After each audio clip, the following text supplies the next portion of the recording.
दोस्तों मैं बहुत पहले से कुछ men are needed to complete the same work in 30 day.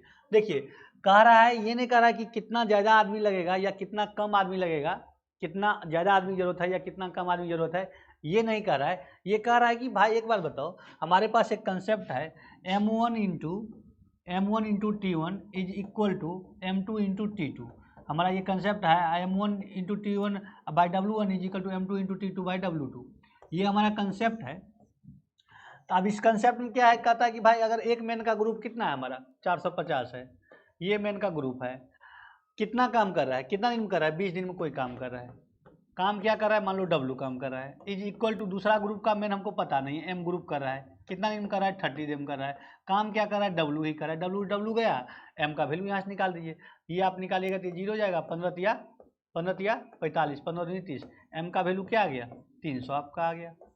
ये साधारण सी बात। लेकिन इसी क्वेश्चन में आपको ये बोलता कि 30 दिन में करने के लिए कितना ज़्यादा मेन की जरूरत पड़ेगी, 30 दिन में करने के लिए कितना ज़्यादा मेन की जरूरत पड़ेगी।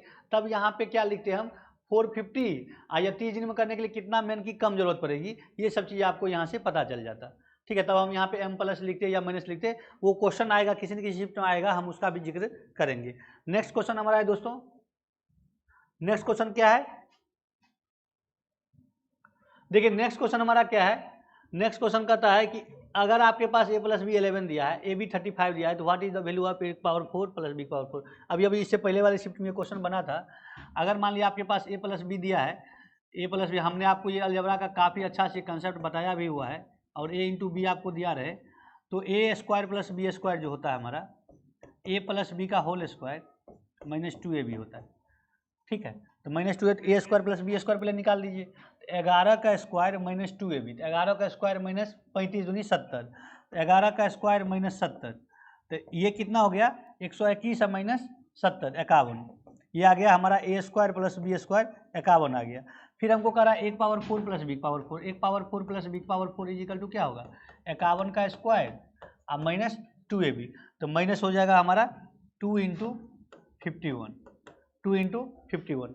इसको सिंप्लीफाई कीजिएगा तो आपको इसका आंसर कितना आ जाएगा, इसका आंसर आपको आ जाएगा नहीं यहाँ पे 2ab नहीं, यहाँ पे हमारा ये 2b नहीं होगा, ये हमारा हो जाएगा यहाँ पे 2a² b² हो जाएगा, तो 2a² b² यानी ab का स्क्वायर, ab का वैल्यू रख दीजिए यहाँ पे 51 का स्क्वायर और माइनस 2 इंटू ab का स्क्वायर, ab क्या है 35, तो 35 को 35 से गुना कीजिएगा तो आपका कितना होता है, 35 को 35 से गुना कीजिएगा तो कितना होगा आपका, वो आप वैल्यू रख दीजिएगा डायरेक्ट, आपको वैल्यू ही हम यहाँ पे रख देते हैं, ए बी का वैल्यू यहाँ पे रख दीजिएगा, तो आपका ये वैल्यू आ जाएगा 51 को स्क्वायर कीजिएगा तो आपका आएगा 2601, क्या आएगा 2601 आएगा। अब माइनस आपका इसका ये कीजिएगा तो 2450 आएगा। इसको आप सिंप्लीफाई कर दिए, सिंप्लीफाई करने के बाद आपका कितना आ जाएगा 151 आपका आंसर हो गया। कहाँ है 151 हमारा आंसर हो गया। ये मैं इसका कंसेप्ट में पूरे डिटेल में बताया हुआ हूँ, आप जाके वीडियो सर्च कीजिएगा आपको मिल जाएगा। नेक्स्ट क्वेश्चन हमारा है, क्वेश्चन ध्यान से देखिए क्या 2 numbers are in the ratio इतना है, कहता है इफ द HCF, अब देखिए HCF आपको दिया है, कहता है उसका दोनों का नंबर है तो what is the LCM of the number.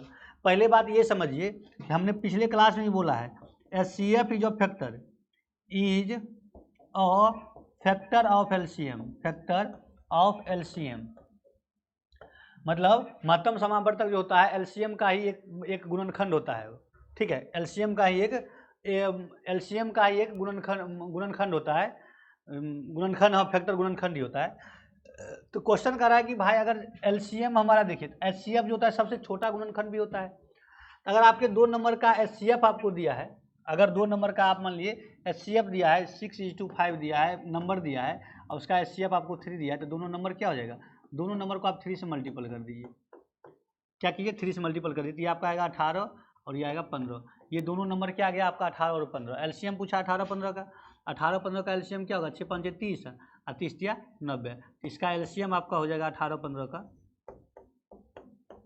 ये आएगा आपका 90 हो जाएगा। ठीक है, नेक्स्ट क्वेश्चन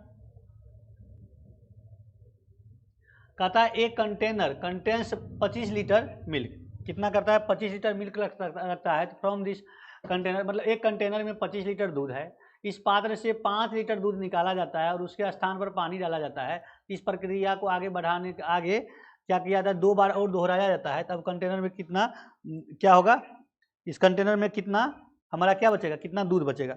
पहले देखिए पहला केस में हमारा 25 लीटर दूध था, ठीक है, शुद्ध दूध या ओरिजिनल दूध हमारा क्या था, शुद्ध मिल्क कितना था आपका, कितना था, 25 था।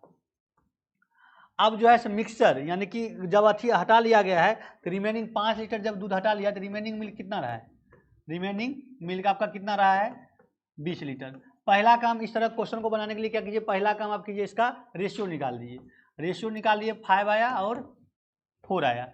इसका क्या कीजिए, जितने बार रिपीट किया गया प्रोसेस को उतना से पावर कर दीजिए। इसका पावर 3 बार रिपीट किया है तो 3 से पावर कर दीजिए। अब ये 125 आया है और ये आपका कितना आया है, 64 आया है, 125 आया है और 64 आया है। तो आपको पूछ क्या रहा है कि पहला केस में जब 125 यूनिट आपका हुआ था तो इतना यूनिट आपको दिया है, 25 लीटर दूध दिया है, क्या है, 25 लीटर है। तो 1 लीटर, 1 यूनिट क्या होगा, 1 यूनिट हमारा होगा 25/125, ठीक है, लीटर। तो ये आपको 64 यूनिट निकालना है, 64 यूनिट कितना होगा, इसको गुना कर दिए, तो 25/1/5 से गुना कर दिए, इसको 64 को 1/5 से गुना कर दिए, तो ये जब आएगा तो आपको 12×5 = 12.8 आएगा, 12.8 लीटर आएगा।